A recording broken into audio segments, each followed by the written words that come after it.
মানে জি তুষার ভাই, এডুকেশন ডিপার্টমেন্টের মিনিস্টার ছিলেন আব্বাস আলী খান। উনি জামাত ইসলাম ছিলেন না তো, তাই না?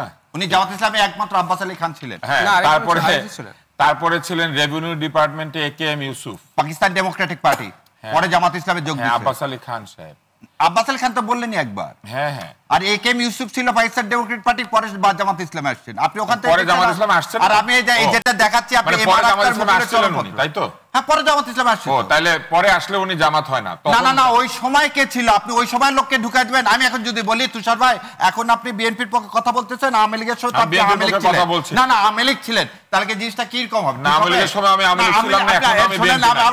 শুনেন, আপনি জয়ের জ্ঞান নিছেন। হ্যাঁ, আমি নিছি। আমি আবার বলেন না কথা, এবার কথা বলেন না, এসব বলেন না। আমি ফখরুল ইসলাম আলমগীরের সাক্ষাৎকার নিয়েছি। তাহলে আপনি কি আওয়ামী লীগ? হ্যাঁ, তাহলে আপনি আওয়ামী লীগ, আপনি জয়েরটা নিছেন, ফখরুল ইসলাম আলমগীরটা নিছেন, তাহলে আওয়ামী লীগ। পেশাদার উপস্থাপক, কি সুন্দর লোকজন যখন সাক্ষাৎকার দিতে আসবে আমার মতো উপস্থাপকের কাছে আসবে। তিনি তো সকলের সাক্ষাৎকার নিয়েছেন, তাই যখন ওকালতি করতে যাবে ওর কাছে যাবে, তাকে আওয়ামী লীগ বলা যাবে? আমার কাছে আসবে। তাহলে কি আওয়ামী লীগ বলা যাবে? আর যে লোকটা পাকিস্তান ডেমোক্রেটিক পার্টি করতো, ধরে নেন মুসলিম লীগ যারা করতো, পরে বিএনপি আসছে, তাদেরকে আপনি বিএনপিতে আসার আগে কি বলবেন? মুসলিম লীগ। আর বিএনপি আসার পর তো বিএনপি বলবেন না, মুসলিম লীগ বলবেন।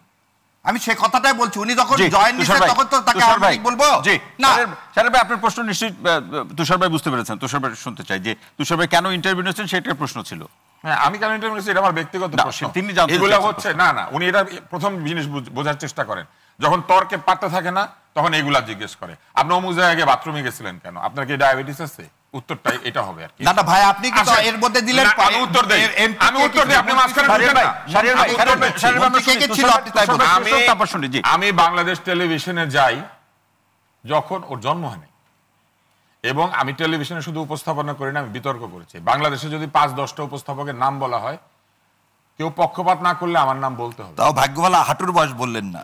না বলতো, হ্যাঁ এটা বলেননি, ভাগ্য ভালো, ভাগ্য ভালো আপনি আমার বয়স জানেন না। হবে না, ওই কথাই বলেন না, এভাবে মানুষ বাংলা ব্যাকরণ পড়তে হবে, ও মাঝখানে আন্ডারমাইন করেন না। আপনি হয় এটা বন্ধ করবেন। শাহরিয়ার ভাই তুষার ভাই শেষ করুক, এরপর আপনার করব। জি জি। হাঁটুর বয়স একটা বাগধারা, হরলাল রায় পড়লে তো ভালো হতো, জ্যাকব পড়ে বাংলা ব্যাকরণ সারাদিন। সারাদিন জ্যাকব থাকলে আপনি সারাদিন লিখে রাখছে যে আমরা পরে সারাদিন জ্যাকব পড়ে, তো ভারতীয় বইপত্র পড়াশোনা করে, হরলাল রায় পড়ে নাই। হাঁটুর বয়স একটা বাগধারা, ঠিক আছে? এবং এই বাগধারা আমরা ছোটবেলায় পড়াশোনা করে পরীক্ষা দিয়ে পাশ করে আসছি, অটো পাস না তো। এবার আসেন, আমি একজন বাংলাদেশের উপস্থাপক, আমার কাছে সাক্ষাৎকার দেয় নাই এরকম খুব কম লোকজন আছে। আমি কারো সামনে অনুষ্ঠান করি নাই এরকম খুব কম লোকজন আছে।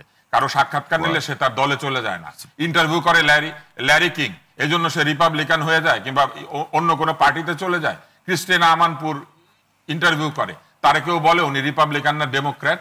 একমাত্র বাংলাদেশে এক চোখ কানা এবং দল কানা লোকজন এইভাবে কথাবার্তা বলে। একটা উপস্থাপক, সে প্রফেশনাল উপস্থাপক, সে পয়সা নিয়ে উপস্থাপনা করে এবং এটা তার পেশা।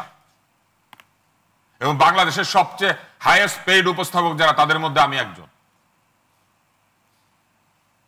এখন আমার জবাব দিতে হবে আমি কবে কার সাক্ষাৎকার নিছি, আমি কবে কার সাক্ষাৎকার নেই নাই।